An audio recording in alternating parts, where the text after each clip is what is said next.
kaget sih, karena aku mikirnya kan udah selesai ya. Iya, saya juga mikirnya kemarin udah selesai di sini. Iya, udah maaf-maafan juga. Terus ya nggak ada, maksudnya nggak ada kendala apapun. Nah, kemarin setelah aku pulang dari sini juga Mbak Elmi ada komunikasi, alhamdulillah. Kayak saya, Elmi, saya berterima kasih dan lain-lain lah, basa-basi gitu. Aku kira semua baik-baik saja, berjalan dengan baik-baik saja. Kok bisa-bisanya saya yang ngebantu dari awal? Apa? Saya ngebantu dari awal, tapi saya yang sekarang posisinya diserang gitu. Kalau maaf ya, ini saya nangis bukan karena saya takut. Enggak, saya nggak takut. Saya nggak takut karena saya benar. Saya nangis ini karena saya sedih gitu.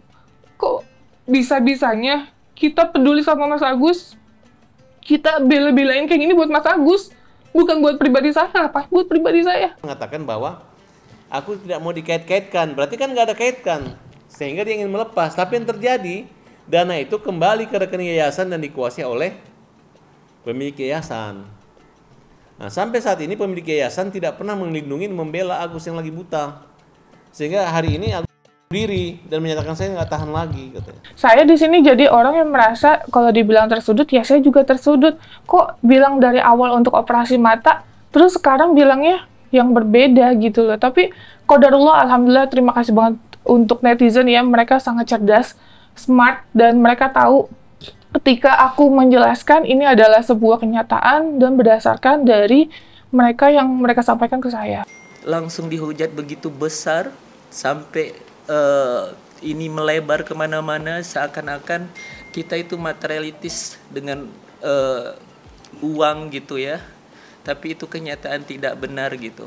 Saya tekankan sekali lagi, karena bagi saya uang bukanlah segala-galanya. Wah, itu kan kredibilitas saya dipertaruhkan, itu poin pertama.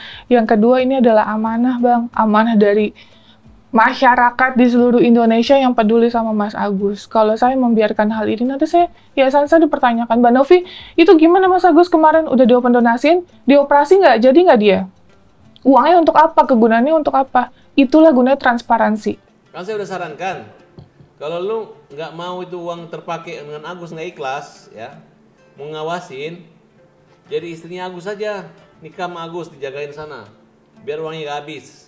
Atau jadi babysitternya Agus. Yang pasti kalau masih tidak ditanggapi, ya tidak ada upaya untuk mediasi, artinya proses hukum yang sudah kita lakukan itu tetap berjalan, bahkan nanti bertambah ya, karena kita berniat membuat laporan yang baru ya, seperti itu. Karena bagaimanapun pihak yang dirugikan itu terkait pencemaran nama baik itu ada 5 orang ya, Agus, istrinya, Bu Wawa, dengan 2 anaknya, dan itu akan membuat laporan tersendiri-sendiri, artinya nanti akan ada 5 laporan gitu loh. Jadi ya memang faktanya seperti itu gitu loh. Mereka itu rata-rata memang terkait pencemaran nama baik seperti itu gitu di media sosial gitu ya, itu bisa dilaporkan di Polres Tangerang Kota ataupun di Polda Metro Jaya seperti itu. Karena hubungannya adalah hubungan perpindahan hak secara murni. Ketika dia sampaikan, si donatur atau pihak ketiga menyampaikan, oh kami udah ngasih uang ke sini-sini tapi uangnya dipakai buat ini. Itu terjadi pencemaran nama baik kalau disampaikan di depan publik. Kalau dia disampaikan di media atau dia buat podcast, ya pencemaran nama baik. Siapa yang dicemarkan? Ya si penerima donasi.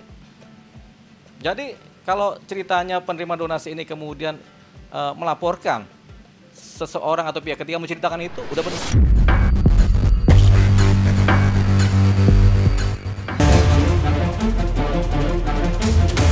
Di Islam itu kan punya prinsip yashiru wala tu'ashiru, mudahkan urusan orang, jangan kita bikin sulit. Nah, apalagi tentang mas kawin, nikah ini kan ibadah, orang kalau mau ibadah jangan dipersulit gitu. Di Islam ini satu yang harus kita garis bawahi, innamal a'malu binniyat, amal itu tergantung niat. Kalau dia membangun masjid buat istrinya, pendamping hidupnya dunia akhirat insya Allah, itu niatnya buat simbol. Mas kawin ini kan simbol. Mas kawin ini simbol, kalau bisa mas kawin ini uang boleh nggak? Boleh. Sekarang orang udah tradisi mas kawin ini seperangkat alat sholat. Ini kan simbol bahwa dia nanti akan siap mengajarkan keluarganya untuk sholat gitu. Jadi kita berbaik sangka sama saudara kita, mas kawinnya masjid, alhamdulillah bermanfaat buat orang banyak. Mungkin dia punya pengharapan bahwa nanti anak-anaknya kelak, istrinya kelak menjadi manusia-manusia yang memakmurkan masjid, rumah ibadah, tempat Allah, ya. Orang yang beriman itu orang yang rajin memakmurkan masjid, ya. Oleh karena itu kita nggak boleh buruk sangka dulu, nggak boleh sinis, nggak boleh kita suuzon. Tapi yang terpenting kalau kita kembali kepada konsep Islam, mas kawin ini kalau bisa jangan yang mahal-mahal, nggak kejangkau. Soal tempat dan sebagainya, tapi udah ada surat pernyataannya bahwa yang pihak laki-laki menyerahkan satu buah masjid. Ya kalau soal secara lengkapnya detailnya sih aku nggak tahu ya, cuman ada surat pernyataannya bahwa pihak suaminya menyerahkan mas kawinnya sebuah masjid gitu. Selamat untuk Iris Bella, semoga menjadi keluarga yang sakinah, mawadah, warohmah, gitu aja.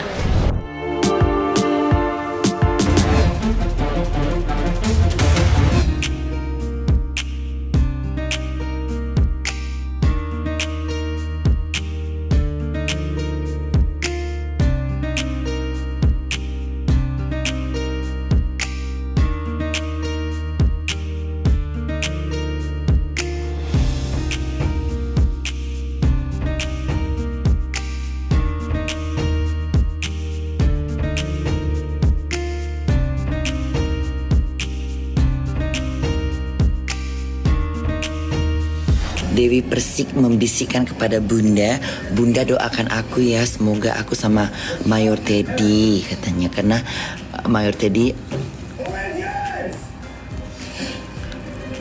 lagi dekat sama Mayor Teddy. Jadi itu beritanya langsung ke telinga Bunda. Jadi Bunda ngucapin selamat ya buat Dewi Persik, cocok sama Mayor Teddy. Pas bener itu. Serius Bunda? Iya serius. Gak apa-apa lah, Dewi Persik kan cantik, aslinya kan cantik banget, cocok itu. Alhamdulillah. Pak Mayor, ini Bu Dewi. Halo, saya Teddy, apa kabar? Ini Mas, makasih. Ini senang banget Dewi. Makasih loh, berbakti sahabatku.